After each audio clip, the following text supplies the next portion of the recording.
Buenos días. Hola, ¿qué tal? Muy buenos días, bienvenidas, bienvenidos a un módulo más de este diplomado. Una disculpa por la demora, estaba teniendo problemas con mi internet. Tuve que conectarme como desde el celular. Esperemos que no me falle en estas 2 horas.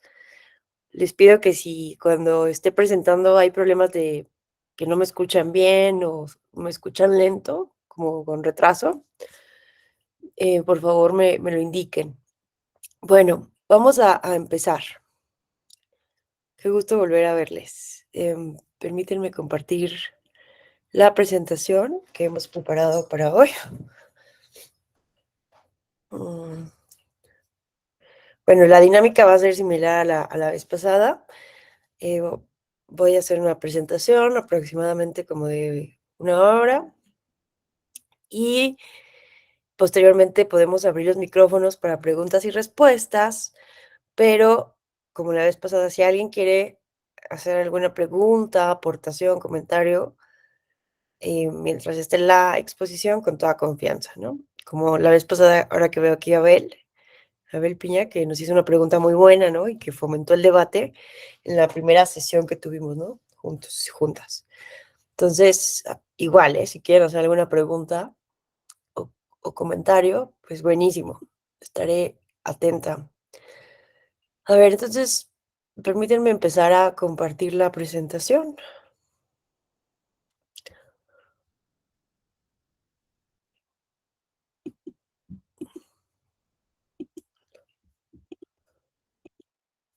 Ay, Dios, ahí está.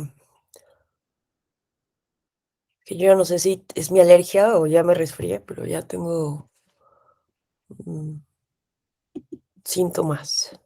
Bueno, vamos a empezar, miren. Ahorita se nos olvidan esos síntomas hablando de esto. Vean que se va a poner bueno. Ojalá quieran participar, comentar algo. Miren, vamos a hablar hoy, ¿no? Sobre el pensamiento crítico y política, ¿no? ¿De qué manera, no? Así de entrada podemos ver, ¿no? Pensamiento crítico y política. O sea, se nos pueden venir varias ideas, ¿no? A ver, ¿a ustedes qué idea se les viene a la cabeza, a la mente, cuando, cuando, cuando piensan en este módulo, en el pensamiento crítico y la política? ¿Qué creen que vamos a ver o qué esperarían que viéramos? Adelante, Julio César, ¿qué tal? Muy buenos días. Hola, muy buenos días, compañeros, muy buenos días. Pues no sé, me imagino, viendo pensamiento crítico y política, podría ser a lo mejor unas nuevas formas de ver la política, de hacer, no sé, pensaría yo en ello. Me encanta, porque justo por ahí va una parte de lo que vamos a hablar hoy, de uno, empezar a cuestionar nuestra concepción en torno a la política. Y dos, justamente eso, invitar a nuevas formas de hacer política, ¿no? Justo replanteándonos qué es política y reivindicando el concepto de política. Entonces, me encantó, muchas gracias, Julio César, porque por ahí más o menos va la conversación, las reflexiones que yo quiero aquí compartir con ustedes. Miren, vean que, bueno, eso vamos a ver por una parte. Déjenme les digo, ¿no? ¿Cuál es el objetivo de este módulo antes de iniciar? O sea, la idea es, uno, sí, preguntarnos qué es política y cómo desde el pensamiento crítico podemos, ¿no? Construir nuevas formas de hacer política, pero también les quiero aquí presentar un marco teórico, marco analítico para, desde la filosofía política también, reforzar la crítica que es necesaria siempre hacer a la práctica política, ¿no? Porque es una de las prácticas humanas pues más cuestionables, ¿no? Porque estamos hablando del poder político, ¿no? Del uso, de cómo se hace de él por parte de nuestros representantes populares, dado que vivimos en una democracia. Y entonces, ¿cómo podemos, no? ¿Qué herramienta analítica podemos, hay muchísimas, ¿no? Hay muchas herramientas metodológicas para cuestionar el uso del poder político, pero yo les voy a plantear aquí una que a mí me fascina, que es una propuesta de Luis Villoro, filósofo político de la UNAM, y que me parece importantísimo ver a la filosofía política no solamente como un pensamiento de lo que debe ser, del deber ser, sino que vamos a ver que la filosofía política también nos ayuda como un pensamiento de ruptura. Entonces, ahí también, ¿no? Está el pensamiento crítico en la práctica política. Y la idea, pues, es que estos elementos, ¿no? Nos ayuden a hacer lo que decíamos desde la sesión pasada, ¿no? A, a pensar mejor lo que estamos pensando, ¿no? Y un pensamiento crítico para la democracia. Eso es centralmente, ¿no? La idea aquí. Bueno, entonces vamos a empezar. ¿Qué es la política, no? Desde ahí vamos a ver que em, es complejo el, es- el objeto de nuestro estudio, poder definirlo unívocamente. Pasa algo no tan similar a lo de la democracia, ¿no? Cuando hablamos de democracia, podemos ver que hay muchas definiciones de democracia. Entonces, desde concepciones muy idealistas que no son aterrizables a la realidad, hasta, o sea, como ver a la democracia como una utopía, hasta, pues ustedes lo han visto, ¿no? Democracia desde el punto de vista minimalista, maximalista, en fin, hay una gran cantidad, ¿no? Bueno, la democracia representativa, deliberativa, participativa, etcétera, ¿no? O sea, podemos encontrar muchas nociones en torno a la idea de democracia. Y en política, más que tengamos muchas definiciones y conceptos, sucede que hay dos visiones que históricamente se han contrapuesto una de la otra. Miren, esto lo explica muy bien Maurice Duverger en este texto que se llama Introducción a la Política. Y vean, nos dice Maurice Duverger lo siguiente. Desde que los hombres reflexionan sobre la política, o sea, piensen en Platón, Aristóteles, ¿no? Para no omitir a mujeres, piensen en ¿cómo? Aspasia de Mileto, ¿no? Que Aspasia de Mileto fue la profesora de retórica, imagínense esto. Aspasia de Mileto fue la profesora de retórica de, de, de Sócrates y de Pericles, ¿no? Entonces, bueno, imagínense cuántas mujeres han sido olvidadas de la historia porque pues no eran hombres, ¿no? Entonces sus ideas no quedaron grabadas como la de los hombres, contadas en la historia. Pero bueno, no nos perdamos. Miren lo que nos dice Maurice Duverger. Desde que los hombres reflexionan sobre la política, han oscilado entre dos interpretaciones diametralmente opuestas. Para unos, la política es esencialmente una lucha, una contienda que permite asegurar a los individuos y a los grupos que detentan el poder su dominación sobre la sociedad, al mismo tiempo que la adquisición de las ventajas que se desprenden de ello. Esta es una primera idea de política, ¿no? Y para otros, la política es un esfuerzo para hacer reinar el orden y la justicia, siendo la misión del poder asegurar el interés general y el bien común. Para los primeros, la política sirve para mantener los privilegios de una minoría sobre la mayoría, y para los segundos, es un medio de realizar la integración de todos los individuos en la comunidad y de crear la ciudad perfecta de la que hablaba Aristóteles. Entonces, básicamente, aquí vemos, ¿no? ¿Cuál es el problema cuando hablamos de política? Que hay dos visiones completamente distintas, ¿no?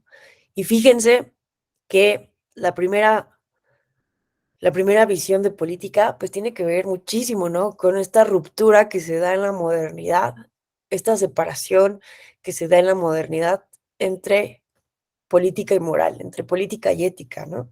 Y que tenemos eh, en el, pues sí, en el mundo occidental al menos, ¿no?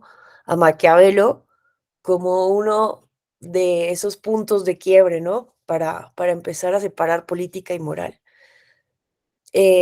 ¿Por qué? Porque Maquiavelo, ¿no? Plantea desde El Príncipe, ¿no? Esta fórmula de cómo mantener un principado sin la necesidad de tener eso que se pensaba, ¿no? En la antigüedad, en el derecho divino, ¿no? Una sangre azul, por decirlo de alguna manera, para poder gobernar, ¿no? Dice Maquiavelo, no es verdad que necesitemos tener el favor divino, ser descendientes directos de Adán y Eva, como se va a burlar em, este,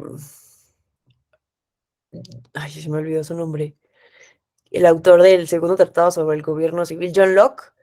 John Locke, si ustedes han tenido la oportunidad de leer el segundo tratado sobre el gobierno civil, y si no lo han hecho, háganlo, por favor. Necesitamos leer estos básicos, o sea, estos clásicos. De verdad, a mí me fascinó la época cuando los leí por primera vez, cuando estudié la licenciatura, pero cuando los vuelvo a releer, eso es así como, no sé, bueno, es que yo soy una apasionada de la filosofía política, ¿no? Por eso se los digo, pero John Locke justamente se ríe de esta concepción, ¿no? Antigua, de que para gobernar pues, tenías que tener una descendencia directa de Adán y Eva. Y entonces lo que dice Maquiavelo es no es cierto. Lo que necesitamos es algo básico, el uso de la fuerza, ¿no?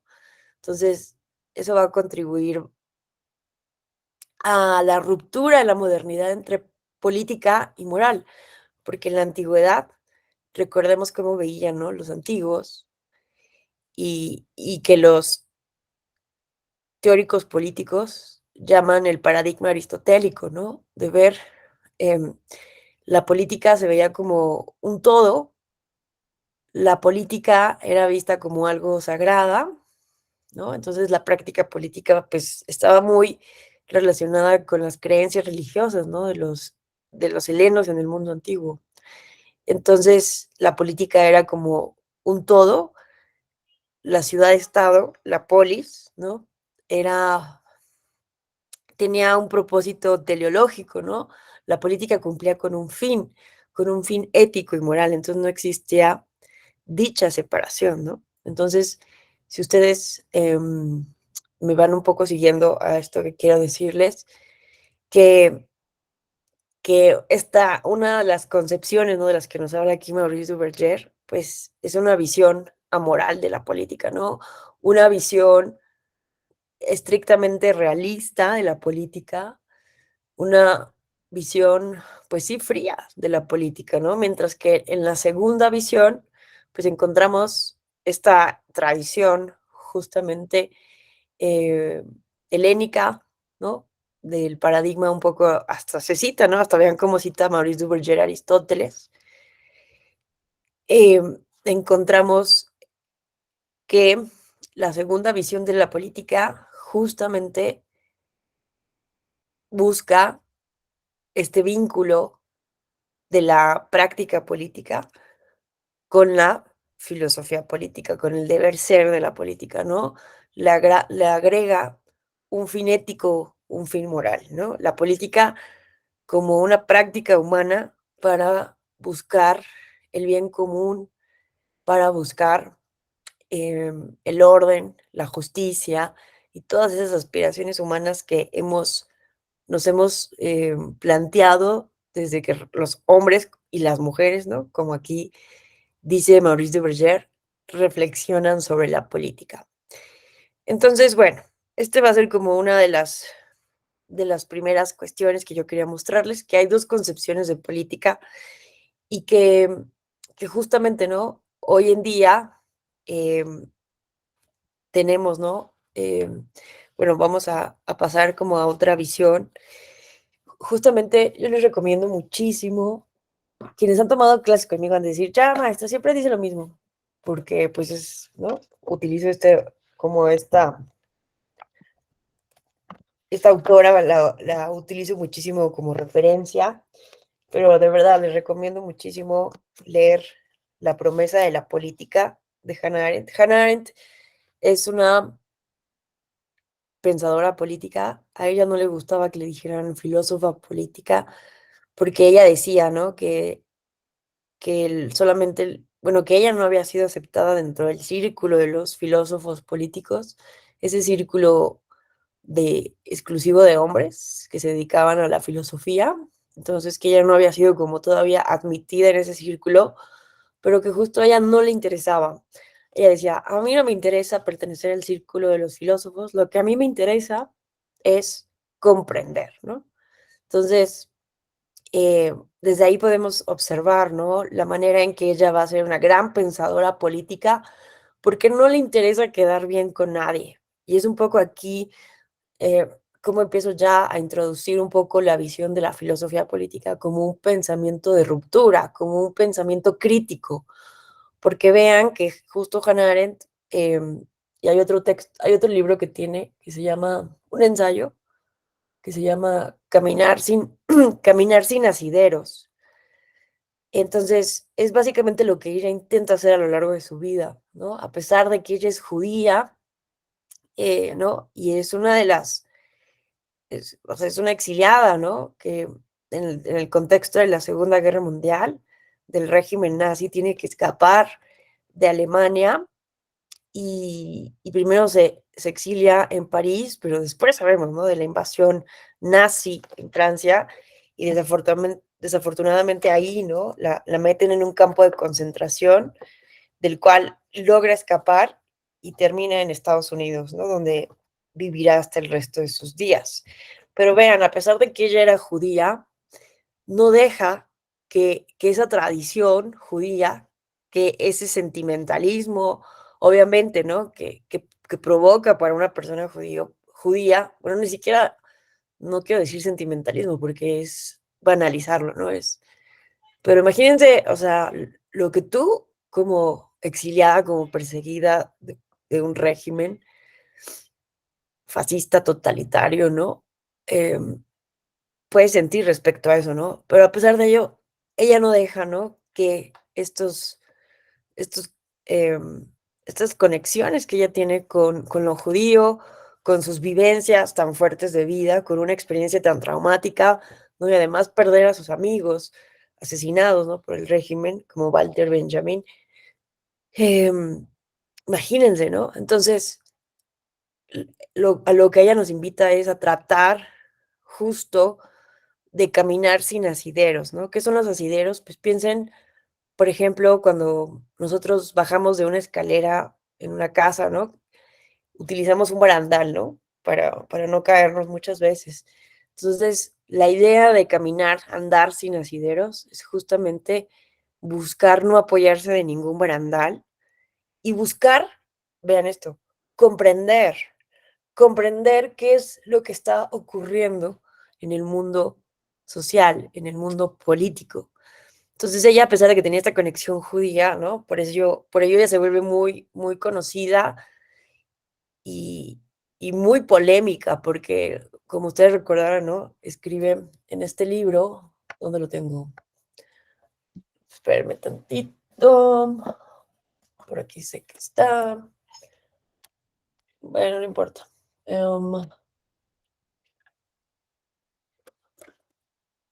Bueno, ella, ¿no? Como profesora, me parece que en ese momento era profesora en The New School of Social Research en Nueva York y, y se va a dar este gran juicio, ¿no? En, para, en contra de Eichmann, que fue uno de los autores intelectuales de la, de la solución final, como le llaman, ¿no? Y entonces, pues era un juicio muy importante que se iba a dar justamente en Israel. Y entonces uno de los periódicos más importantes de Estados Unidos, pues la contrata, ¿no? La invitan, le piden a Hannah Arendt que haga un artículo sobre el juicio a Eichmann. Y entonces ella accede y se va a Israel justamente a dar seguimiento al juicio.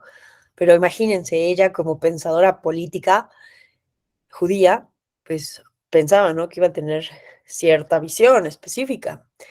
y entonces ella justamente prescinde de todos estos barandales, porque además, o sea, imagínense, ¿no? Es, es ella discípula de Martin Heidegger, ¿no? Uno de los filósofos más importantes y sobresalientes del siglo XX, ¿no? Y simplemente para que nos demos una dimensión de quién es Heidegger, aquí tengo su libro, pero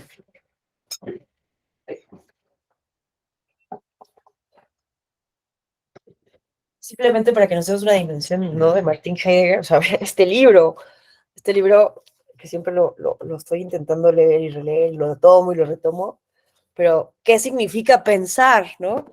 Y bueno, Hannah Arendt era discípula de Martin Heidegger y además, bueno, también tuve una relación romántica, pero eso no tiene no viene al caso, ¿no? No tiene sentido hablar de ello. Pero bueno, o sea, tiene una escuela, ¿no? Muy específica. Y bueno, ella ya había hecho como, imagínense su tesis, era sobre el amor en San Agustín, ¿no? Su tesis como de licenciatura, ¿no? Algo así, imagínense.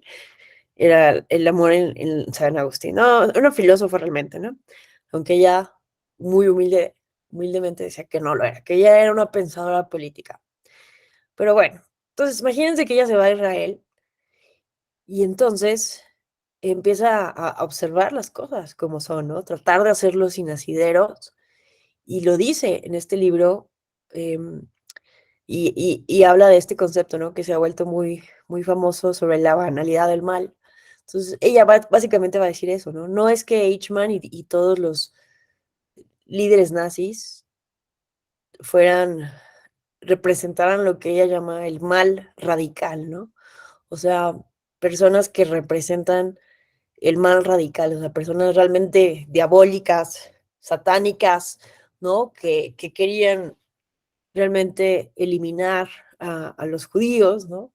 O sea, no es que representaran realmente el mal, ¿no? Sino que mucho de lo que sucedió, bueno, y ella observa, ¿no? Ella está observando el juicio y cuestiona, ¿no? Que el juicio obviamente, pues ustedes saben que todos estos juicios, los juicios de Nuremberg y todos los juicios que se han dado para sancionar eh, crímenes de guerra, crímenes de lesa humanidad, ¿no? Que después justo de la Segunda Guerra Mundial empiezan a conceptualizarse estos crímenes. ¿Cómo podemos sancionar cuando no había sanciones específicas, ¿no? Un poco la problemática que hoy vemos sobre el caso de Yasmín, bueno, la ministra de la Suprema Corte, ¿no? Si no hay sanciones específicas, entonces todo el mundo ahí estamos opinando, ¿no? Si se puede sancionar o no se puede sancionar.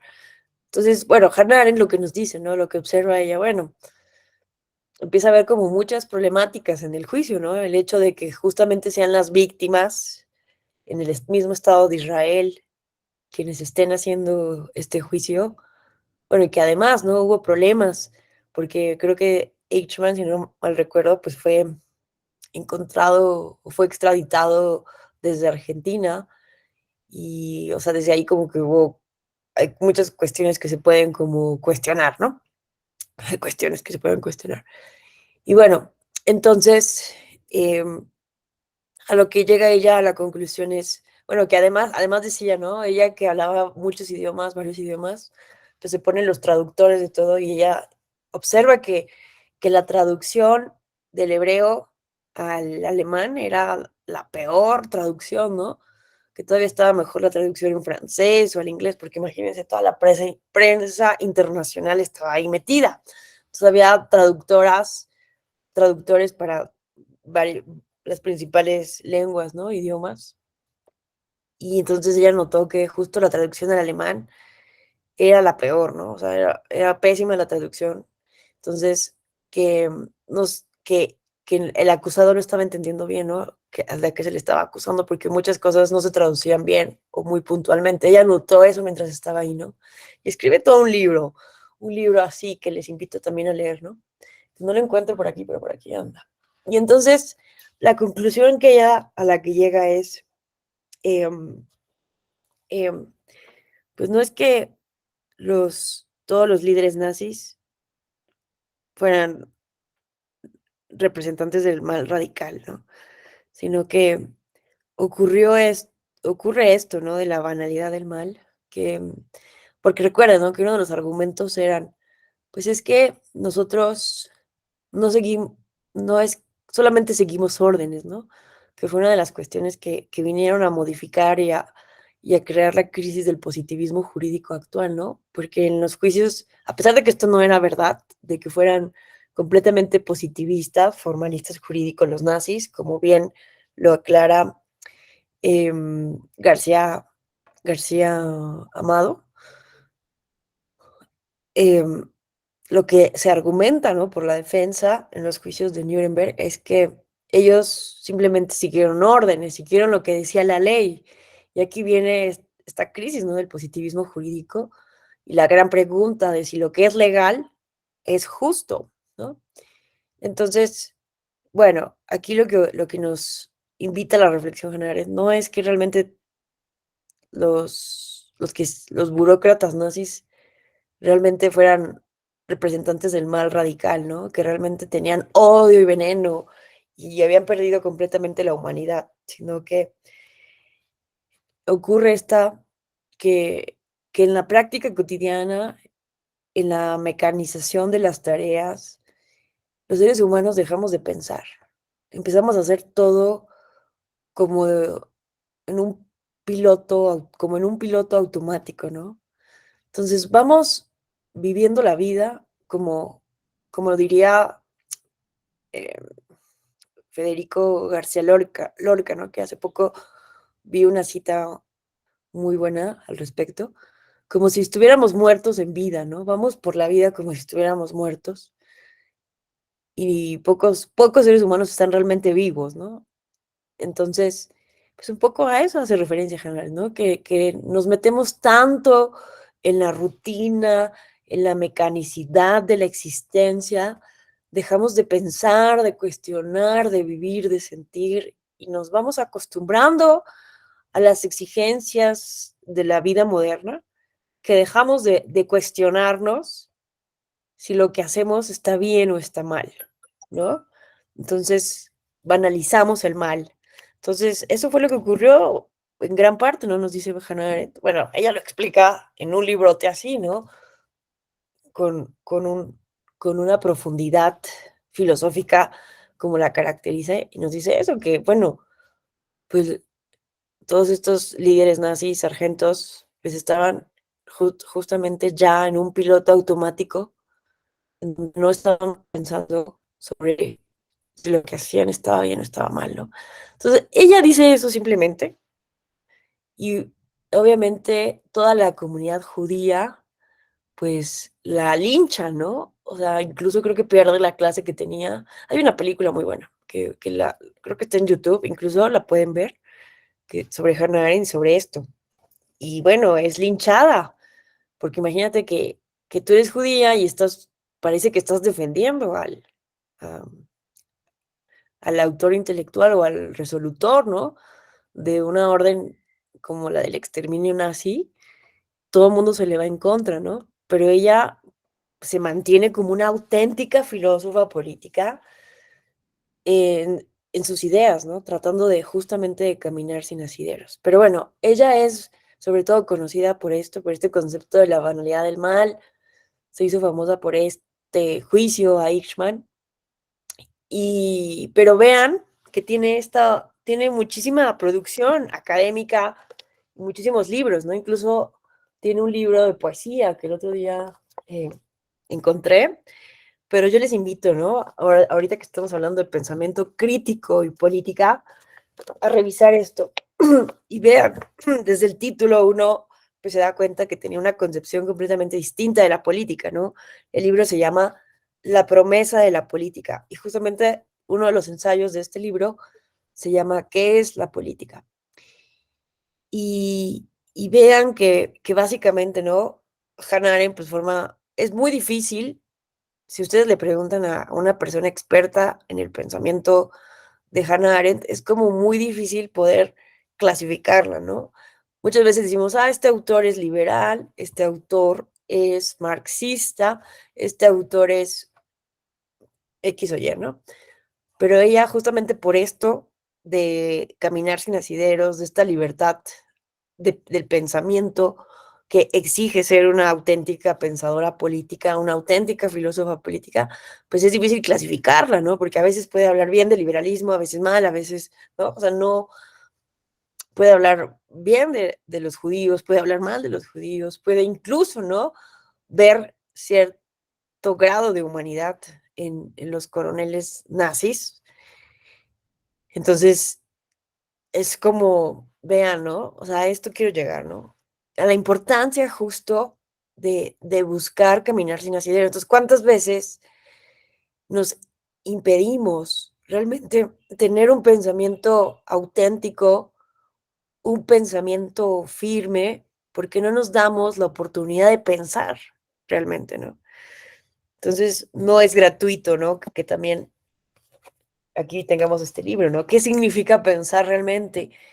Y Heidegger es muy duro, nos dice que realmente, pero ni siquiera lo dice como un cuestionamiento a la humanidad, pero dice que realmente nunca nos hemos abocado a la tarea de pensar. Y vean esto que también me parece muy importante. Generalmente decimos, ¿no? A tu teoría le hace falta calle. Un poco a una crítica que es muy justa, ¿no? Del mundo académico, de que siempre estamos desde el escritorio, desde los libros, desde los papers, diciendo lo que está mal en la sociedad o diciendo que sabemos lo que pasa en la sociedad, pero muy pocas veces, ¿no? Vamos a las calles a realmente ver con los ojos propios cuál es la realidad que viven muchas personas, ¿no? En situación de calle, situación de pobreza, etcétera, ¿no? Entonces, por eso tiene cierta razón, ¿no? Esa frase, ¿no? De a tu teoría le hace falta calle. O, sí, pues sí, a tu teoría le hace falta calle. No sé si lo han visto, pero lo que dice Heidegger en este librito es que, pues realmente, básicamente todo lo que nos ha pasado es porque no hemos pensado lo que tenemos que pensar. Entonces, no hemos encontrado muchas soluciones a los problemas humanos porque pocas veces nos detenemos realmente a pensar en lo que debe de ser pensado. Y él dice que eso pasa porque lo que tiene que ser pensado se nos escapa, nos elude. ¿Por qué no pensamos en lo que tenemos que pensar? Porque nos elude, se nos va. Bueno, hay algo misterioso ahí, pero bueno, el punto aquí clave a lo que quiero aterrizar, ¿no? Es que Hannah Arendt justamente nos propone una visión distinta de la política. Ella nos habla en este texto que les digo que es la política del histórico prejuicio que hay en contra de la política. Hay un histórico prejuicio, ¿no? Y un poco tiene que ver con esta visión también, esta primera visión de la que nos hablaba Maurice de Berger, ¿no? En la introducción a la política que mencionamos, una visión de política amoral, cinética, de la tradición desde la modernidad, ¿no? Un poco por la influencia de Maquiavelo y sus ideas. Pero lo que nos dice Hannah Arendt es que eh, para ella eso no es política, ¿no? Ella de entrada nos habla de que existe un prejuicio muy peligroso en contra de la política y que es una invitación, una reflexión, a la reflexión que les hacemos desde este módulo del diplomado, porque tenemos la idea, ¿no? De que la política es, en general, ¿no? Todas las personas que vivimos en una comunidad política, en una sociedad humana, pensamos en política y así de, ay, ¿no? Así como que incluso está esta frase, ¿no? De política y de religión no se habla en la mesa, ¿no? Incluso de fútbol algunos ya han agregado, ¿no? De política, fútbol y religión no se habla porque sabemos que vamos a terminar peleados, ¿no? Em, y pensamos, ¿no? En las personas que forman parte de la clase política, en los políticos profesionales, y vean que hago hincapié en hablar de clase política y políticos profesionales, porque generalmente el prejuicio justamente en contra de la política tiene que ver con la idea de que existen los políticos, un grupo que está ahí separado de personas que son deleznables, de personas que no, con las cuales no nos queremos mezclar, los políticos, y las otras personas que no somos políticas, pero que somos buenas, que, ¿no? O sea, hay una falsa dicotomía entre los políticos y los no políticos, ¿no? En nuestras sociedades modernas. Y entonces la ciudadanía, hay como una idea de que no somos políticos, ¿no? Entonces hablamos, ay, es que los políticos, la política, sí me van siguiendo, ¿no? Porque esto nos apela a todas y a todos, ¿no? Entonces ahí Hannah Arendt nos dice, ¿no? Que hay un histórico prejuicio en contra de la política. Y ojo, ¿no? Porque los prejuicios no necesariamente son negativos, ¿no? Em, los prejuicios que son, básicamente son las ideas, un poco lo veíamos, ¿no? Con esta idea que tenía Platón, recordarán, ¿no? Que hablábamos de la caverna de Platón en la sesión pasada, y cómo nos hablaba Platón de la diferencia entre doxa y episteme, ¿cierto? Y entonces, la doxa era la opinión, y ahí hablábamos, ¿no? De qué son las opiniones. Pues un poco son los prejuicios, ¿no? Las opiniones, los prejuicios, es el primer conocimiento que tenemos de las cosas. Imagínense como estas sombras que vemos, ¿no? En la caverna. Así son las opiniones, así son los prejuicios. Entonces, no necesariamente nos dice Hannah Arendt que los prejuicios son negativos, porque los seres humanos, pues somos entes, ¿no? Con capacidades racionales limitadas y no lo podemos saber todo y necesitamos de prejuicios para poder vivir en una sociedad, para poder asimilar la gran complejidad que implica la realidad, ¿no? La realidad social. Entonces, yo, por ejemplo, pues nunca he estado una servidora, nunca he viajado a Londres, a Inglaterra o a algún país en donde se maneje, ¿no? Del lado contrario a que manejamos aquí, ¿no? En México, que aquí el volante está, ¿no? Del lado izquierdo del vehículo, o sea, que manejen por el lado, que el volante esté del lado derecho. Yo realmente nunca lo he visto y lo que sé, lo sé a través, ¿no? De otras personas, ¿no? Es un conocimiento, o sea, la humanidad vamos construyendo el conocimiento a partir también de confiar en lo que los demás nos van diciendo y se nos va formando lo que también se llaman como sesgos cognitivos. Entonces, estos son muchas veces eh, muy útiles para poder movernos en la vida social, ¿no? Yo tengo que confiar en ese primer conocimiento que tengo, ¿no? Porque nunca he estado en Inglaterra, no lo he podido comprobar empíricamente, ¿no? Con mis propios ojos. Así hay una gran cantidad, ¿no? De cosas que asumimos como ciertas porque los demás no nos dicen y muchas veces no lo cuestionamos, ¿no? Y no podemos tampoco ir por la vida, a menos que seamos filósofos, ¿no? Cuestionándolo todo, todo, todo, porque justamente sería imposible para una persona, ¿no? Poder vivir, tener relaciones, vínculos sociales, cuestionándolo todo, ¿no? Como un niño chiquito, ¿no? Que pregunta a su papá, a su mamá, ¿por qué? ¿Por qué? ¿Por qué? ¿No? Por esto, lo otro. Entonces, hasta llega el papá o la mamá a cansarse, ¿no? De tantas preguntas que puede hacer un niño pequeño cuando se está cuestionando sobre la realidad que apenas está conociendo. Entonces, los prejuicios de la misma manera no necesariamente son negativos en sí mismos, ¿no? Y además nos dice Hannah Arendt que son tan fuertes los prejuicios, o sea, es tan difícil romper un prejuicio, una opinión, porque están basadas muchas veces en cuestiones verídicas, ¿no? Entonces, em, supongamos, ¿no? Que llega una persona y me dice, ay, ¿qué crees? Fui a Inglaterra pero fue una ciudad distinta, ¿no? De Londres o de las principales ciudades. Y en ese pueblito manejaban por la izquierda, no por la derecha. Entonces yo diría, ¿qué te pasa, no? Si en Inglaterra siempre han manejado del otro lado, ¿no? Y que además, pues fue una decisión, ¿no? Como para darle la contra a Napoleón, ¿no? Porque en Napoleón manejaban del lado contrario, ¿no? Cuando empezaron a utilizarse los vehículos. Entonces era una cuestión como para ir en contra, ¿no? De la política automovilística napoleónica, ¿no? Entonces, eh, y que ella me dijera sí, que no sé qué. Entonces a mí me parecería difícil de creer, ¿no? Porque tengo como una primera concepción de la realidad.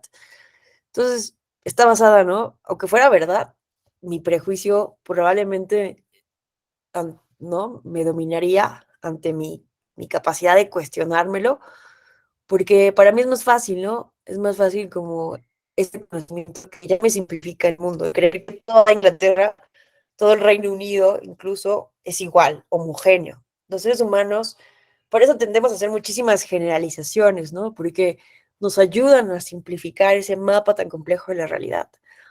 Entonces, bueno, así tenemos una simplificación, un prejuicio sobre la política. Tenemos una idea muy específica sobre la política a lo largo de la historia. Y entonces, pensar en la política como otra cosa diferente puede ser complicado y puede ser como no creíble, porque tenemos como fuertes impresiones, ¿no? De lo que la política ha provocado en la humanidad. Y justamente eso es lo que nos dice Hannah Arendt, ¿no? Que el prejuicio de la política es muy peligroso, es muy peligroso por lo siguiente, porque hemos pensado, o sea, imaginen el contexto en el que está escribiendo Hannah Arendt esto, después de ser perseguida, ¿no? En el contexto de la Segunda Guerra Mundial, en un periodo donde viene el eclipse de la razón, donde nos damos cuenta de que la técnica, la ciencia, pues realmente no eran la promesa de la que nos hablaban los pensadores de la Ilustración, el mismo Augusto Comte, que pensaban que ¿no? El progreso iba a venir con el conocimiento y con la ciencia, nos damos cuenta de que no, y que con el conocimiento hemos generado, ¿no? Las armas de destrucción más poderosas que puedan existir. Podemos terminar con la humanidad con una decisión, entonces, ¿no? Con apretar un botón. Entonces, se ha generado la idea de que esto, las guerras, la violencia, el conflicto, las armas, son producto de la política. Entonces, creemos generalmente que quitándonos de las cuestiones políticas, pensando en política como algo que genera conflicto, que genera violencia, vamos a vivir en paz. Y entonces está esta falsa idea de que viviendo con técnica, con administración, con ciencia, pues nos vamos a vivir más felices, ¿no? Entonces vean, ¿no? Que a pesar de lo que estamos diciendo aquí, ¿no? Del eclipse de la razón, seguimos pensando que la política es la causante de todos los males de la historia de la humanidad y que liberándonos de la política vamos a ser felices. Pero ojo, entonces aquí es donde va Hannah Arendt y hace una revisión, un revisionismo, ¿no? O sea, imagínense, es una para mí es la pensadora política más grande en la historia de la humanidad. Bueno, no la historia de la humanidad, del mundo occidental, ¿no? Porque mi ignorancia no me ha permitido conocer, no puedo conocer pensadoras políticas pues de otras tradiciones culturales y teóricas, ¿no? Pero a mí me parece la más grande de Occidente. O sea, ella estudia realmente a profundidad todos los filósofos políticos, ¿no? Desde Kant, o sea, Hegel, que son pensadores políticos sumamente complejos, por mencionar los más difíciles, pero obviamente también estudia a profundidad la obra de Montesquieu, de Rousseau, toda la obra de Platón, toda la obra, ¿no? De Aristóteles. O sea, ¿quiénes de nosotros realmente hemos estudiado a profundidad a Kant, por poner un ejemplo, ¿no? De un autor que siembra las bases de lo que es hoy en día, pues la epistemología de nuestra ciencia jurídica, ¿no? En fin, eh, Hannah Arendt estudia a profundidad a todos estos autores, ¿no? Y ella hace una revisión, no solamente eso, sino también histórica, ¿no? De la práctica política, y llega a la conclusión de que la política no es eso que en la modernidad, en el mundo contemporáneo, pensamos que es, ¿no? Y es por ello que ella afirma que esta creencia de decir, cuando nos desliguemos de la política vamos a ser súper felices y vamos a vivir paz y con progreso, pues es uno de los prejuicios más peligrosos que podemos ver, porque, y que bueno, y que seguimos, yo creo que me podrían decir, pero ¿quién tiene ese prejuicio actualmente? Yo, por ejemplo, lo noto muy seguido, ¿no? Y justamente en el contexto de la pandemia, lo vi muy marcado, ¿no? Justamente de quienes decían, es que las decisiones por el COVID no deben de ser cuestiones políticas, sino decisiones científicas. Y obviamente entiendo, ¿no? La razón de ser, porque no queremos que personas inexpertas en temas científicos de cómo funciona este virus, ¿no? Que apenas estábamos entendiendo, que apenas estábamos investigando, pues pudiera, ¿no? Ser contraproducente para las políticas públicas que se estaban ahí, ¿no? Las instrucciones, las políticas que se estaban implementando. Pero justo, eh, ¿no? Ahí hay un gran mito, ¿no? De que no se necesita política para justamente enfrentar una crisis tan fuerte como la de la pandemia que tuvimos.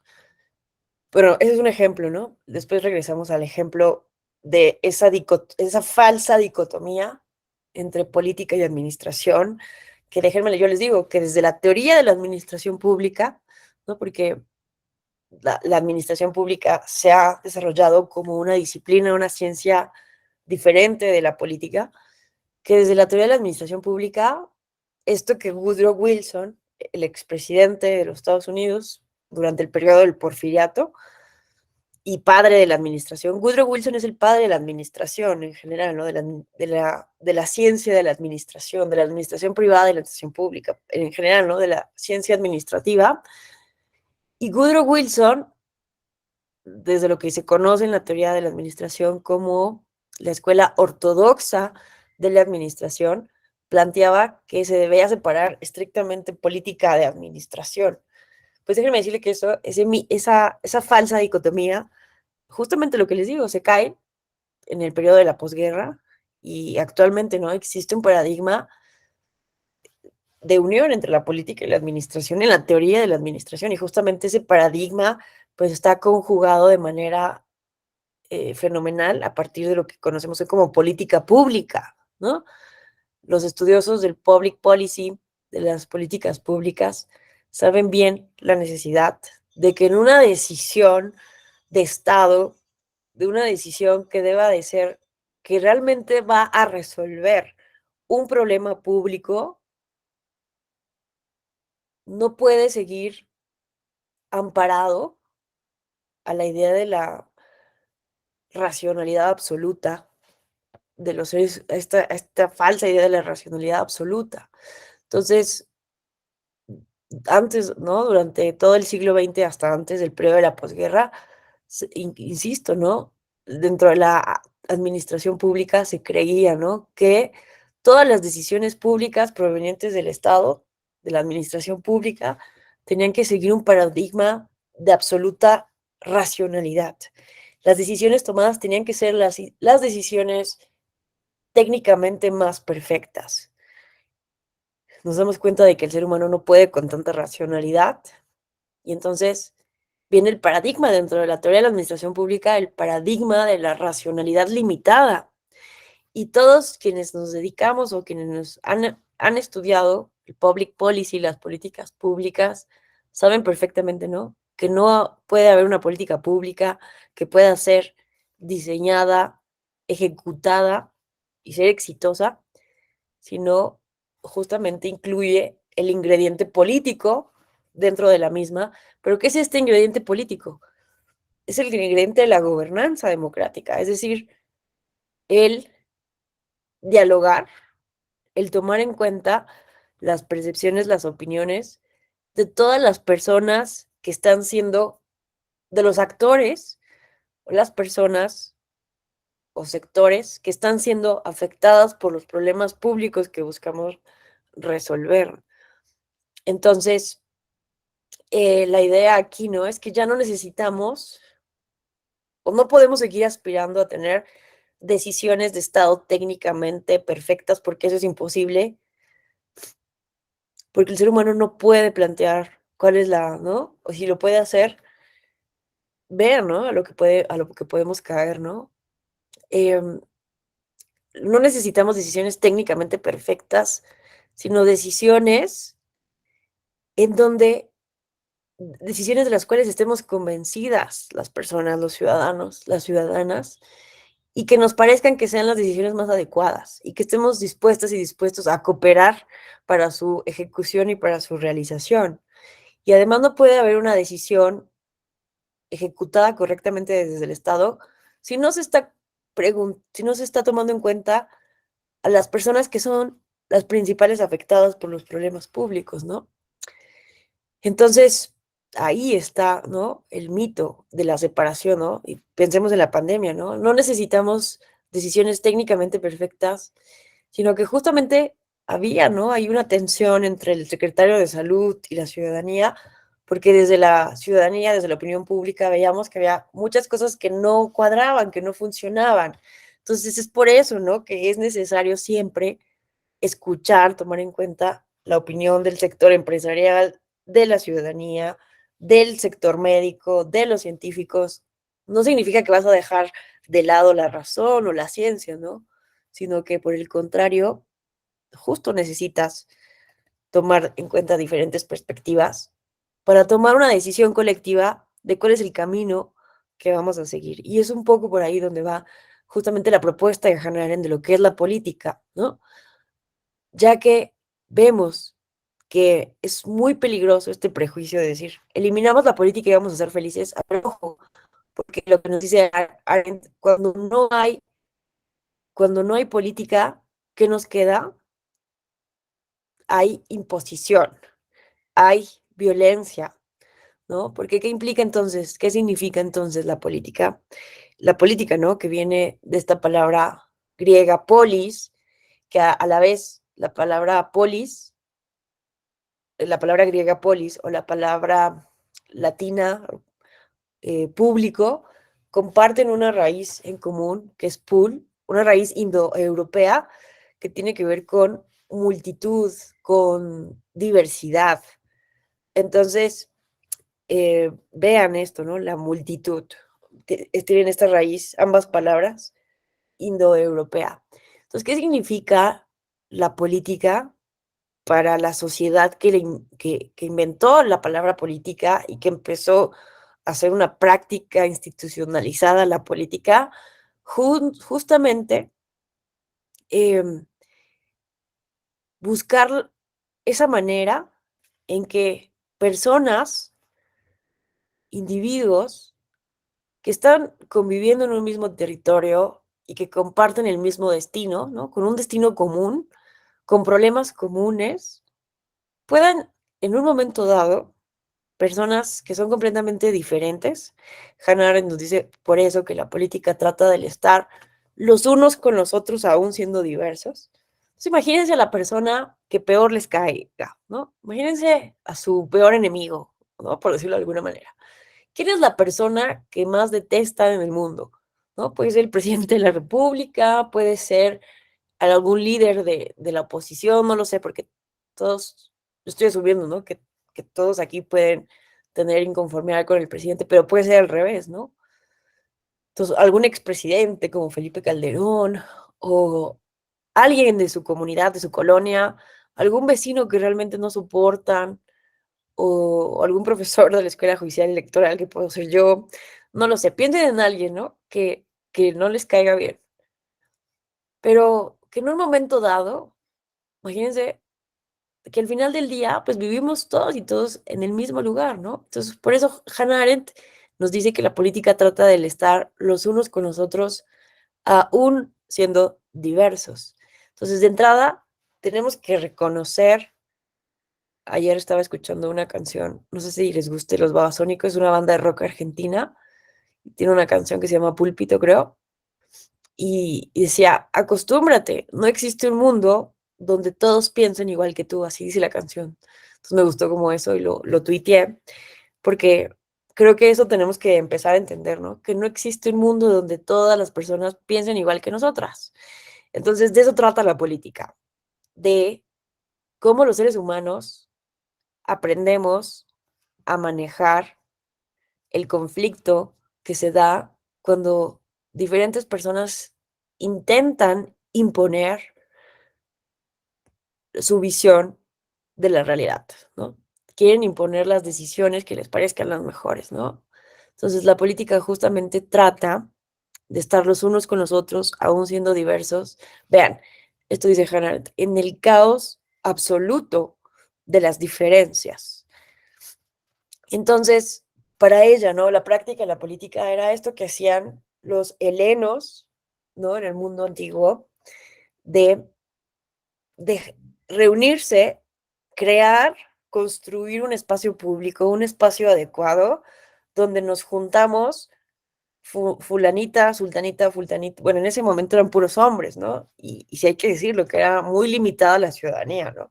Ateniense, pero, pero pensemos más allá de eso, ¿no? Eh, Imagínense generar un espacio donde auténticamente podamos ir todas y todos, y lo que dice ella, ¿no? Dejamos fuera cualquier diferencia que tenemos, evidentemente, en el ámbito privado, ¿no? Porque todas y todos tenemos, evidentemente, grandes desigualdades desde el punto de vista individual, a pesar de que ontológicamente, ¿no? Somos todas y todos iguales.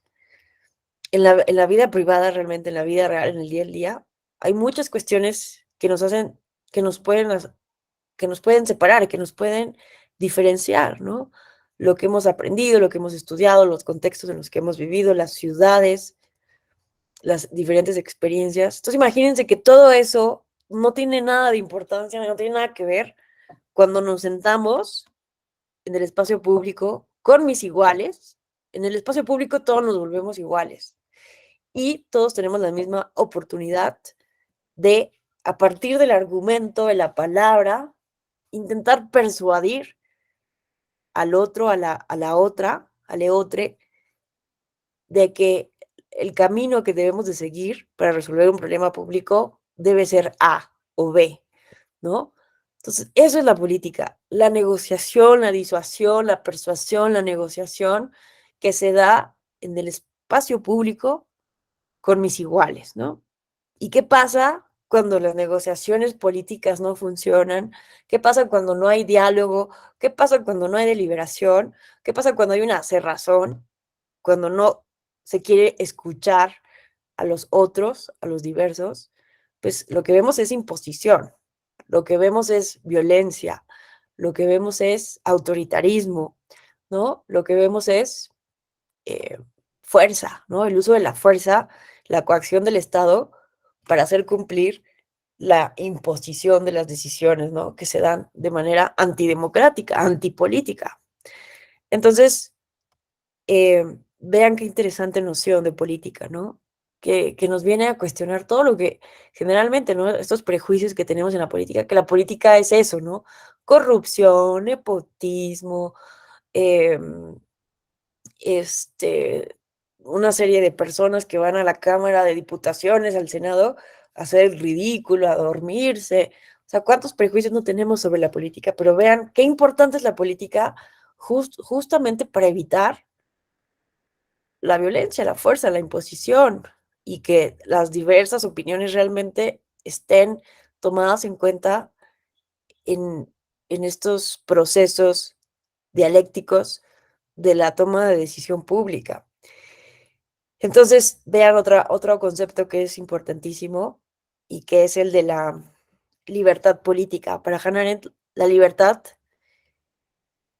el único espacio auténtico en el que podemos ser libres es en el espacio de la política. ¿Por qué? Porque justamente, ¿no? En el espacio público, cuando estoy escuchando a mi igual, o sea, pero vean la necesidad y la importancia, ¿no? De ver a mis conciudadanos, conciudadanas como iguales, ¿no?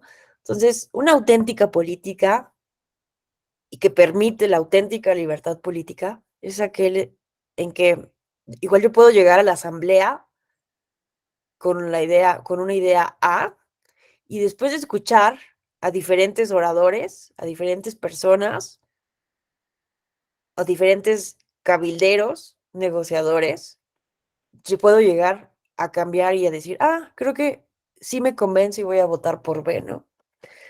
Obviamente hay muchos caminos de corrupción política, ¿no? Cuando el dinero está de por medio, o también hay muchos problemas, ¿no?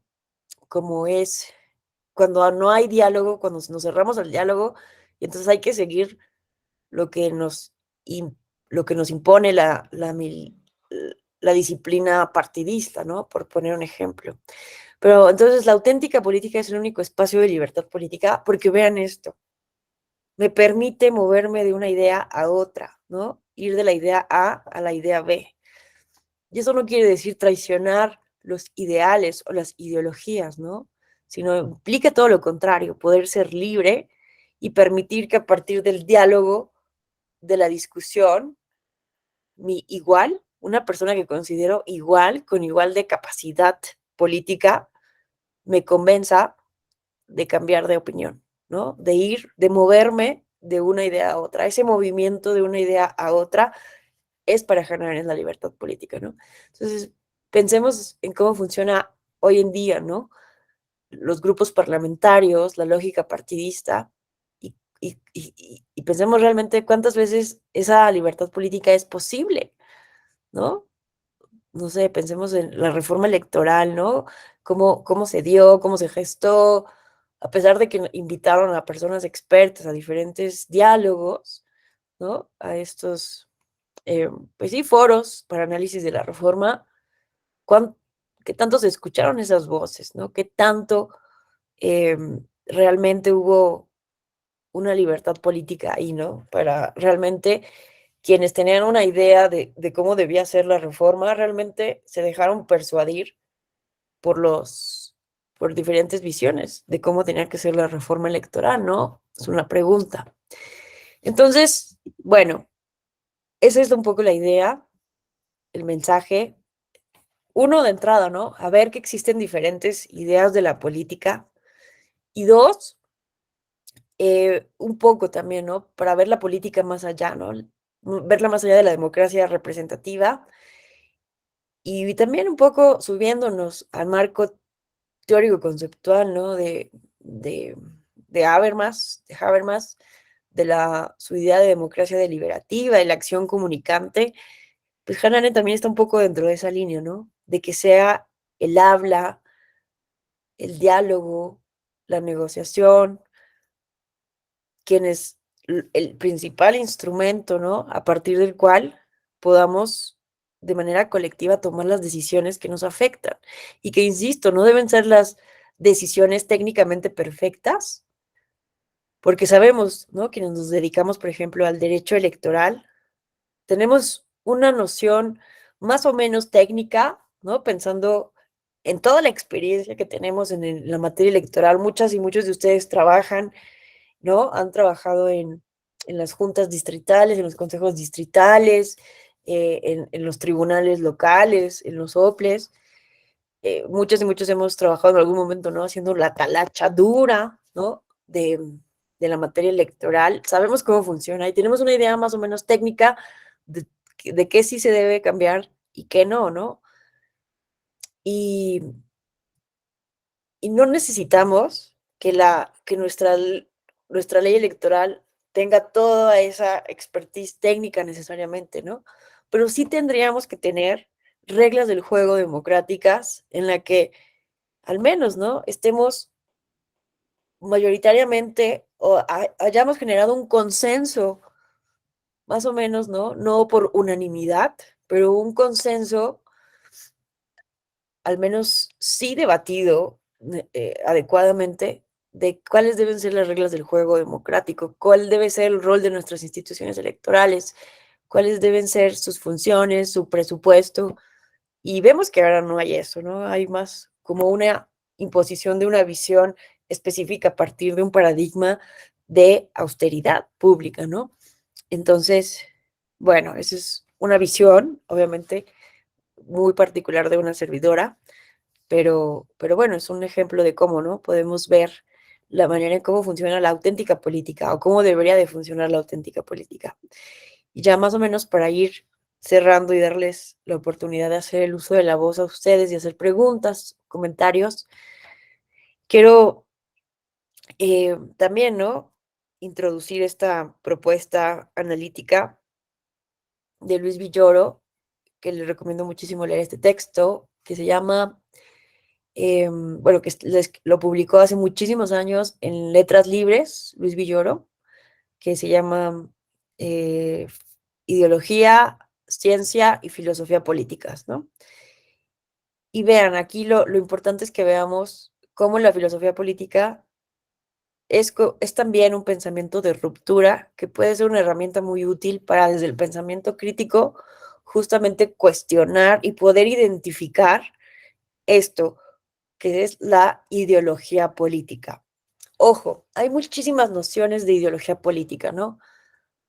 Eh, Se puede asimilar la ideología política como una doctrina política o una filosofía política, pero eso es como una concepción muy amplia de lo que es la ideología. Aquí vamos a hablar de ideología política en un sentido más restrictivo y pues sí, en un sentido negativo.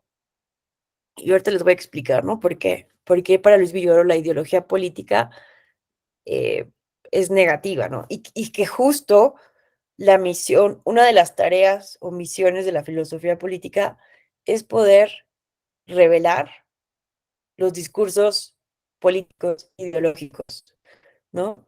No solamente la filosofía política nos debe hablar del deber ser, sino también justamente identificar esto, ¿no? Cuando un discurso político se está volviendo reiterativo, ideológico.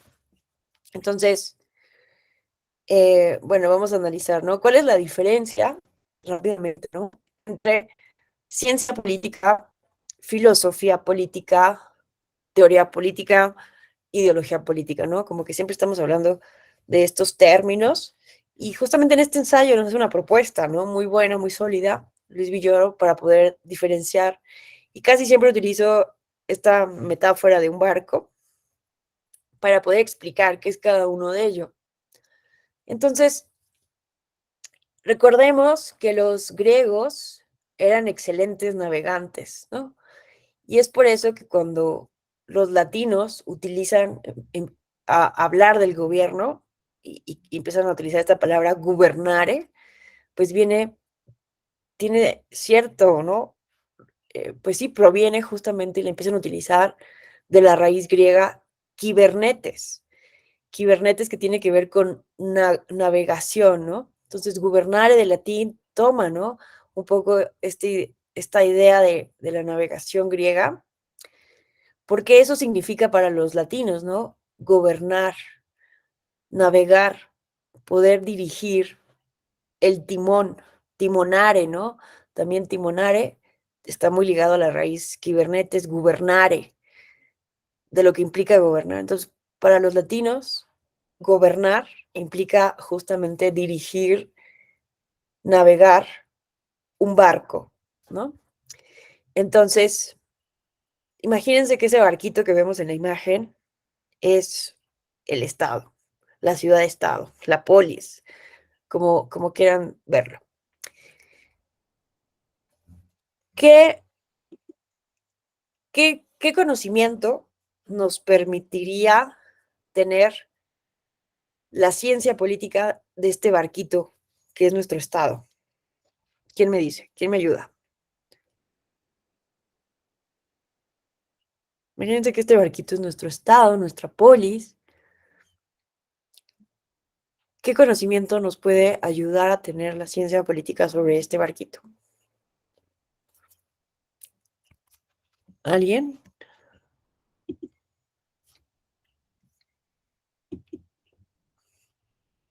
La filosofía, No, la ciencia política, perdón. Las perspectivas diversas sobre las relaciones de poder. Pero pensemos en el barquito, o sea, pensemos como de manera metafórica, ¿no? O sea, por ejemplo, ¿no? Eh, o sea, es exactamente lo que nos dice su compañero, pero imagínense, ¿no? Desde la ciencia política, lo que pudiéramos conocer sobre este barquito, imaginando que es el Estado, pues, a ver, aquí alguien levantó la mano. Edgar, ¿qué tal? Te escuchamos. ¿Qué tal? Buenos días a todos. Pues de entrada sería como tener las cartas de navegación. Exacto, muy bien, ¿no? De entrada, ¿no? Puede ser un ejemplo. Podemos saber con la ciencia política la, la velocidad, ¿no? Del viento, nuestra brújula, ¿no? Nos puede ayudar a saber dónde está el norte, el sur, el este y el oeste, cuál es la altitud del mar, si hay probabilidad de lluvia, de tormentas, ¿no? Si ponemos la vela de cierta manera, hacia dónde nos vamos a dirigir, si al sur, ¿no? Y ya pensando más en términos internos, también podemos saber, ¿no? Como nos dice aquí su compañero, cuáles son las relaciones de poder, ¿no? Por decirlo de alguna manera, dentro del barco. ¿Quiénes son las personas que están dirigiendo el timón del barco?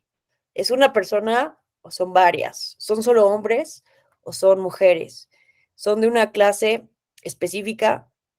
¿Han participado en esa dirección personas indígenas o no? En el barco hay camarotes VIP, mientras que hay, ¿cuántos están en los camarotes VIP? Em, ¿Cuántas personas están como en condiciones paupérrimas en el barco? ¿O más o menos hay una igualdad? ¿Todos vamos bien en este viaje? ¿No? ¿Cada cuándo se cambia eh, al capitán? ¿Está siempre el capitán o lo cambiamos cada 6 años? ¿Deberíamos de cambiarlo antes? ¿Por qué 6 años? ¿No? En fin, esos son un poco, ¿no? Bueno, ¿quién está? ¿Quién está quién es el capitán? ¿Cuánto tiempo dura? ¿No? Porque la pregunta de si lo deberíamos de cambiar ya es más de la filosofía, ¿no? Entonces ahora, o sea, vean, ¿no? Entonces nos dice Luis Villoro que la ciencia política, evidentemente, entonces trata del ser, de lo que es, ¿no? La ciencia política nos ayuda a entender lo que está sucediendo desde el punto de vista descriptivo, ¿no? Pero entonces, ahora díganme, ¿cuáles son las preguntas o qué tipo de conocimiento nos ayudaría a saber la filosofía política? Y que justo aquí me encanta siempre utilizar esto porque aquí puede verse la importancia de la filosofía política, porque, bueno, primero díganme, ¿quién me dice el conocimiento? ¿Qué nos ayudaría a saber este barquito en términos de filosofía política?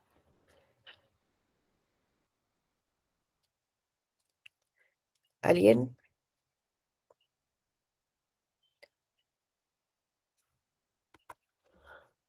A ver, veamos. ¿Qué tal, Carla? Buenos días, te escuchamos. Hola, Ale, buenos días, muchas gracias. Bueno, creo que el poder conocer los elementos que nos proporciona el barquito, las herramientas con las que cuenta, si lo ponemos en un contexto de nuestro entorno, es poder conocer de manera adecuada y eficiente las necesidades de la sociedad o de nuestros más próximos, para así las herramientas que ya están en el barco poderlas utilizar para el beneficio de él. Es lo que se me viene a la mente, Ale, gracias. Gracias, Carla. Dijiste un poco así como beneficio, ¿no? Como una idea de beneficio. Ok, vamos, ahí vamos más o menos con la idea. Muchas gracias, Carla. ¿Alguien más? O sea, cómo utilizar esas herramientas en beneficio, ¿no? De todos los del barco. Ahí está un poco la idea filosófica. Ivonne levantó la mano también. Muy buenos días, te escuchamos. Hola, buenos días a todas y a todos.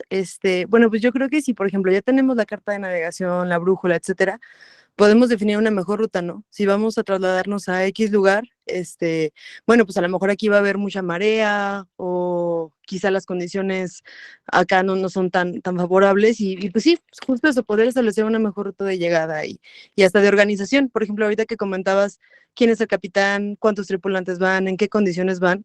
Ah, bueno, pues quizá cómo poder organizarse mejor al interior también, es lo que se me ocurre. Por ahí, exacto, por ahí va, ¿no? La mejor ruta. Justamente, muchísimas gracias, Iván. Por ahí es un poco la clave de la filosofía política, ¿no? Y vean la importancia de la filosofía política aquí, ¿no? Porque es el deber ser. Entonces, vean qué pregunta tan importante en nuestro barquito. ¿A dónde queremos llegar? ¿Queremos llegar, ese barquito que está ahí en el mar? ¿Queremos que esté ahí naufragando eternamente en el mar, sin ningún rumbo, sin ninguna dirección? ¿O queremos llegar al puerto de la democracia, al puerto del comunismo, al puerto del socialismo, al puerto de la anarquía, o no nos importa y nos atoramos en un paradigma nihilista. ¿Sí me cachan? O sea, vean la importancia de la filosofía política, porque la filosofía política va más allá de lo que la ciencia nos permite en un momento saber, las cartas de navegación, o si va a haber una tormenta o no. La filosofía nos permite ver hacia dónde queremos ir, ¿no? Y bueno, ahora, ¿no? Después de muchísimos estudios, debates, conocimientos, desde la filosofía política, desde el deber ser, sabemos que la democracia es ese horizonte, es esa isla a la cual nos encantaría llegar, porque permite, ¿no? Pues un mayor respeto tanto de la libertad humana, pero también al mismo tiempo de otros derechos humanos, ¿no? Es como el modelo político más equilibrado, el menos peor, decimos, ¿no? De los modelos políticos hasta ahora inventados, pero hemos luchado, ¿no? Históricamente los diferentes barquitos que han estado en el mar por ir a otros puertos como el comunismo y esto, y en eso, pues hemos visto que muchos barcos han naufragado y se encuentran hundidos, ¿no? En el fondo del mar. ¿Sí me explico? Entonces, vean la importancia. Muchas veces decimos que la filosofía política no tiene ninguna importancia o como que la vemos como la desdeñamos, ¿no? La despreciamos o la menospreciamos porque decimos, ay, sé práctico, ¿no? ¿Por qué vas a estudiar filosofía política? O sea, sé práctico, ¿qué hacemos? No sé qué. Y no nos damos cuenta, ¿no? De la necesidad justamente del pensamiento filosófico para alinear, para desmenuzar, justamente para saber hacia dónde vamos. O sea, podemos hacer otras preguntas, ¿no? Como la que les decía, ¿realmente es lo mejor que haya un solo capitán? ¿Por qué no todos nos volvemos capitanes? ¿Eso es posible o no es posible? ¿O cada cuando el capitán nos debe de escuchar o no nos debe de escuchar? Este, ¿por qué no hay capitanas? ¿No? ¿Debería de haber capitanas o no debería de haber capitanas? ¿Por qué existe la desigualdad, ¿no? Entre la idea de una capitana y un capitán? O sea, muchas preguntas que puede hacer la filosofía política, pero simplemente es un poco para resaltar la importancia de la filosofía política, que veamos, ¿no? Simplemente una pregunta tan importante como es, ¿hacia dónde queremos ir? Si no tenemos claro hacia dónde queremos ir, pues vamos a estar eternamente ahí, ¿no? Yendo hacia donde nos lleve las fuerzas del agua, ¿no? Hacia donde nos lleve la marea. Y podemos ¿cómo se dice? Encallar, ¿no? En cualquier lado, porque no estuvimos pensando hacia dónde queríamos ir, ¿no? Nos podemos hundir en cualquier momento. Entonces, vean, ¿no? La importancia, la filosofía política, entonces, desde este punto de vista, nos habla del deber ser, ¿no? Nos dice entonces, si la ciencia política nos habla del ser, Luis Villoro nos dice, la filosofía política nos habla del deber ser. Pero bueno, a ver, eso es muy fácil, ¿no? Decir, queremos ir a la isla, al puerto de la democracia, porque hemos consensado que nos dedicamos a pensar sobre política, qué es lo mejor o lo menos peor hasta ahora, ¿no? Tiene muchos defectos la democracia, pero es lo mejor hasta ahora, ¿no? Lo hemos debatido, discutido los filósofos, las filósofas, y creemos que es lo mejor.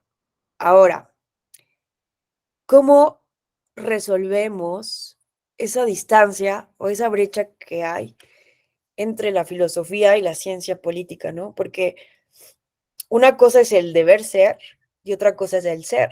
¿Cómo logramos que ese ser se vuelva deber ser, ¿no? Y es aquí donde entra justa la definición de teoría política eh, y, y otros conceptos como utopía política, ¿no? Por ejemplo, si no hilamos de alguna manera la filosofía con la ciencia política, pues no va a haber manera de que nuestro barco realmente llegue a esa isla, ¿no? Y un poco como nos decían sus compañeras, ahora que participaron, eh, nos dice Luis Villoro, la manera en que podemos romper este déficit entre el deber ser y el ser, justamente es a partir de la teoría política. La teoría política nos sirve justamente para hacer un puente, crear un puente entre filosofía y ciencia política, ¿no? Entonces, una buena teoría política una buena teoría política con elementos filosóficos sólidos y elementos empíricos, científicos sólidos, nos puede llevar a la isla de la democracia, ¿no? Entonces, la ciencia política es por eso muy importante, ¿no? Porque nos puede ayudar a ver cuál es la mejor ruta, como nos decía su compañera, ¿no? Para llegar a ese puerto de la democracia. A lo mejor si nos vamos por acá, hay varios peligros que enfrentar. Si nos vamos de este otro lado, a lo mejor es mucho más sencillo, nos llevará menos años, podemos ver las estadísticas, las probabilidades de éxito, pero ya sabemos a dónde queremos llegar, ¿no? Porque estamos seguros de que ese es el camino que queremos recorrer. Pero ¿qué pasa entonces cuando no creamos ese puente entre filosofía y ciencia política? Pues creamos, por ejemplo, la utopía, ¿no? Esos lugares que no existen, utopos, sin lugar. Cuando despreciamos el conocimiento científico o técnico completamente y nos anclamos en ideales, ¿no? Piensen en el libro de Utopía. Ah, que miren, de casualidad aquí tengo esta versión que uno compra en el metro. Este lo compré en el metro cuando estudiaba ciencia política. ¿No? Utopía de Tomás Moro, pues que no tiene ningún sustento empírico real, ¿no? Entonces ahí se queda, ¿no? En una utopía, en algo que no existe. Y así pasa, ¿no? Con muchos mártires políticos que tienen unos modelos de paraísos políticos, pero que si dejan de lado las cuestiones de la realidad política, el realpolitik, también tenemos que saber cuáles son las relaciones de fuerza, tenemos que saber que debemos de negociar en algún momento, ¿no? O sea, tenemos que ser un puente. Es una teoría política sólida, sabe de esto. Nos quedamos entonces en el plano de la utopía, ¿no? Pero hay otra cosa, y que justo con esto cierro, que es el concepto de ideología política, ¿no? Que vean que la ideología política entonces para Luis Villoro es cuando utilizamos el discurso, porque Luis Villoro en todo este ensayo habla de discursos, el discurso de la ciencia política, el discurso de la filosofía política, el discurso de la ideología política, cuando utilizamos el discurso de la filosofía política para justificar un poder político arbitrario, cuando utilizamos el discurso de la filosofía política con prácticas que son contrarios a esos ideales políticos, ahí es cuando la filosofía política se convierte en ideología política. Porque la ideología política es un discurso reiterativo, un discurso justificativo, un discurso que busca mantener un poder político. Entonces piensen en cualquier filosofía política, la filosofía política liberal, por ejemplo, del liberalismo político, ¿no? Que cuántas veces hemos visto, por ejemplo, a Estados Unidos, ¿no? Utilizando un discurso filosófico de la democracia, de la igualdad, como algo justificatorio para legitimar invasión, ¿no? Por ejemplo, a países árabes, ¿no? Por poner un ejemplo. Pero puede ocurrir con cualquier filosofía. Cuando se utilizó la filosofía política marxista para justificar la serie de arbitrariedades que estaban realizándose, ¿no? En el Estado estalinista, en la URSS, en la Unión Soviética, o en diferentes lugares del mundo, ¿no? Que utilizan de manera ideológica, ¿no? Este discurso marxista, porque Marx no tenía una visión, ¿no? De ir en contra de los derechos humanos, por poner un ejemplo. ¿Cuántas cosas no se han tergiversado, ¿no? Tanto del liberalismo político de la democracia como del marxismo, que son básicamente las dos filosofías dicotómicas de todo el siglo XX. La Guerra Fría es el ejemplo más claro y contundente de esto que menciono. Pero entonces, ¿no? ¿Cuántos discursos filosóficos no son utilizados justamente en el discurso para legitimar, para justificar una práctica política, un poder político que es contrario a todo eso? Y es aquí entonces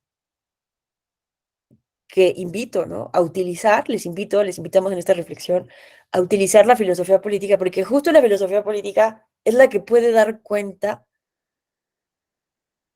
de este discurso reiterativo de la ideología y develarlo, ¿no? La filosofía política nos sirve no solamente para identificar a dónde queremos llegar, sino justamente para identificar la ideología política, para identificar esta tergiversación de los ideales filosóficos, cuando la práctica política nos está diciendo todo lo contrario. En fin, aquí dejaría mi participación y ahora sí les dejaría a ustedes los micrófonos abiertos por si quisieran mencionar algo, cuestionar algo, contribuir con algo o preguntar. ¿Cómo ven? ¿Cómo ven esto?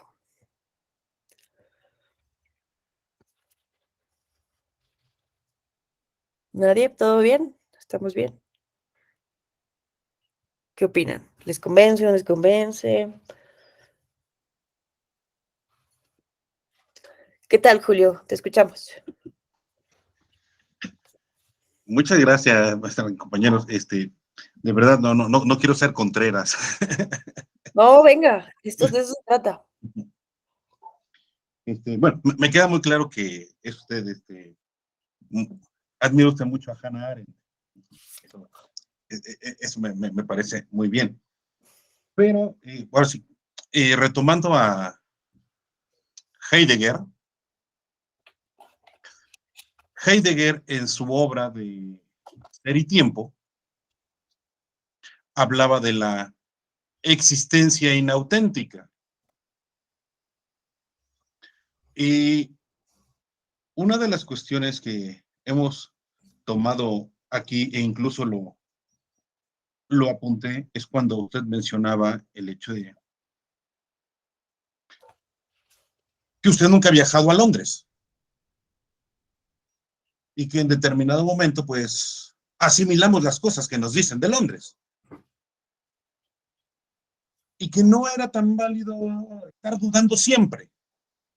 En esa parte yo diferiría un poquito por esta cuestión que marca Heidegger de la existencia inauténtica, porque él habla de que el ser humano habla de vivir interpretado. Y creo que en esta parte la política tiene mucho que ver. Realmente, lo que sabemos de política es porque no lo han interpretado, no lo han dicho. Usted lo mencionaba, a veces en la misma familia hay temas que no se pueden tocar. Y uno de esos, pues, es este tema, ¿no?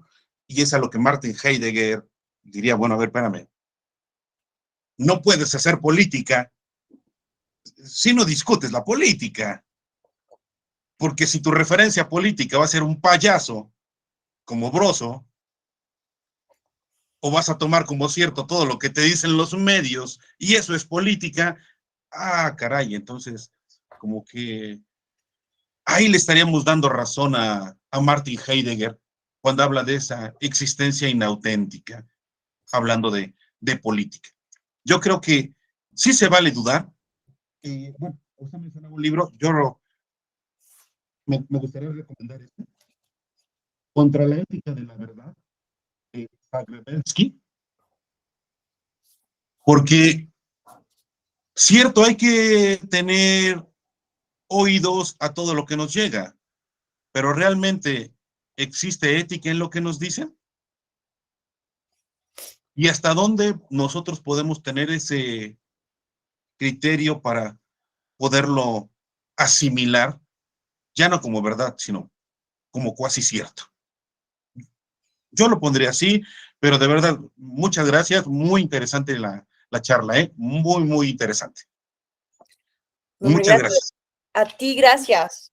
Es que creo que no me di a entender bien, pero estamos completamente de acuerdo. O sea, me encanta esto que mencionas, ¿no? De la existencia inauténtica de Heidegger. Estoy completamente de acuerdo. Y de hecho se trata de esto, este diplomado, ¿no? Del pensamiento crítico, de dudar.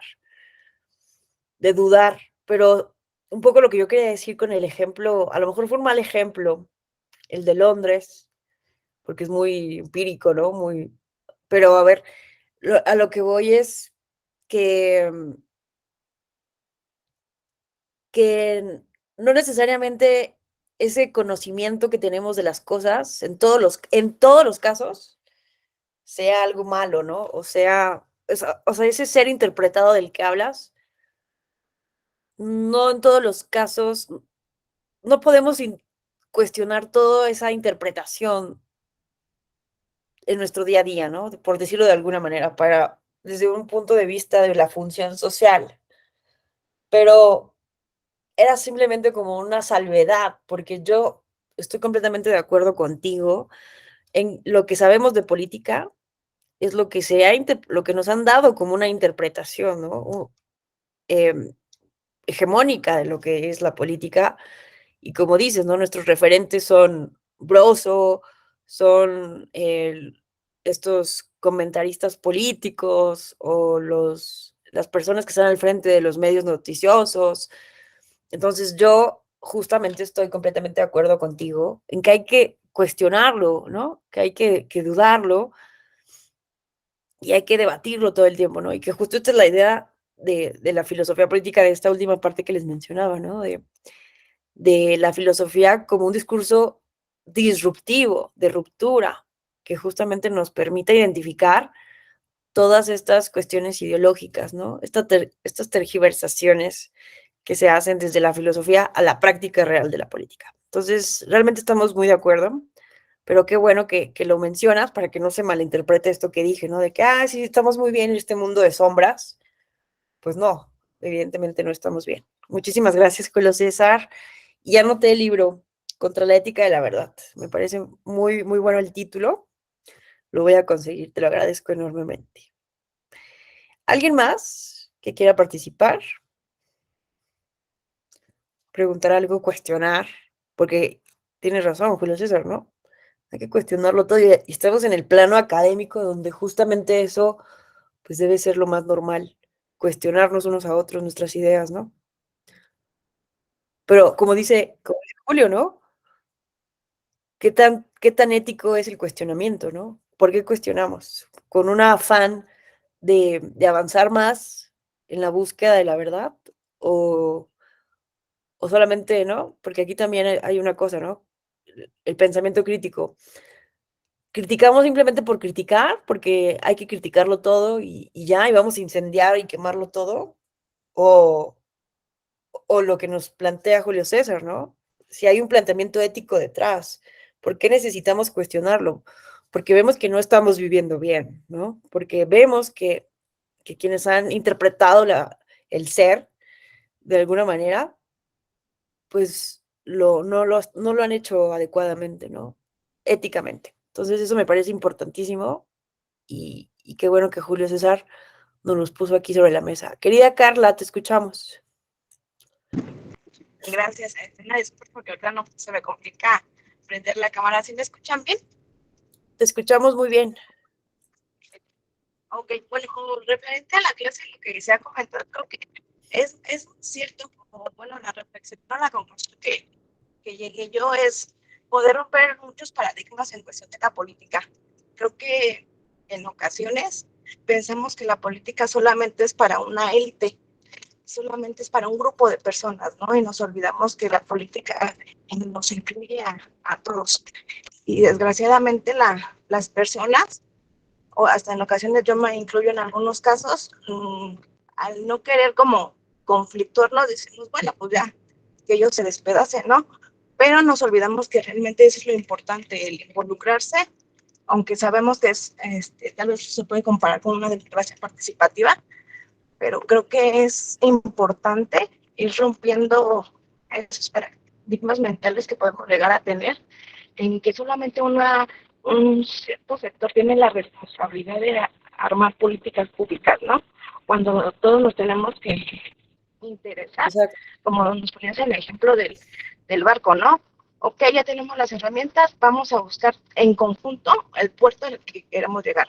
¿Por qué? Porque si no, unos van a jalar para un lado, otros para otro, y ahí se va a complicar todo, ¿no? Entonces yo creo que esta clase nos ayuda a comprender un poquito más esa parte. Y recordé la tertulia que hubo el viernes pasado de comunicación política, ¿no? Que en ocasiones nos dejamos llevar por lo que dicen las redes sociales, los medios de comunicación, pero nosotros como ciudadanos no buscamos la manera de contextualizar o saber si lo que nos están diciendo es correcto. Es lo que quería comentar, Ale. Muchas gracias. No, hombre, muchas gracias a ti, querida Carla. Y sí, eso es muy importante que dices, y que va en relación con lo que dijo Julio, que me gustó mucho, ¿no?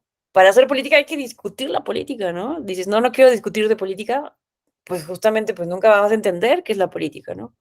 Entonces, no es la política solamente para una élite, sino que justamente nos llama, ¿no? A todas las ciudadanas y los ciudadanos a cuestionarla, para vivir mejor, para justamente desmontar esas falsedades que andan por ahí, ¿no? Que nos hacen justificar pues muchas desigualdades o muchas injusticias, ¿no?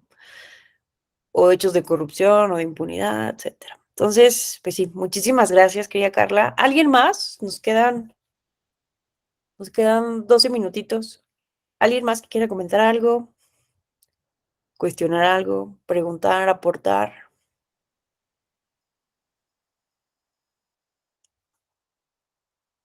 Laura Elvira, ahora que te veo, vi un correo tuyo. Discúlpame, tengo ahí, estoy juntando las lecturas. Te las voy a mandar a la brevedad. Es que he estado como loca y se me fue, pero déjame, lo voy a poner aquí en un post-it. Te voy a mandar las lecturas que me habías pedido, porque sí recuerdo que me enviaste un correo y ni te respondí, pero prometo hacerlo pronto. Muchas gracias.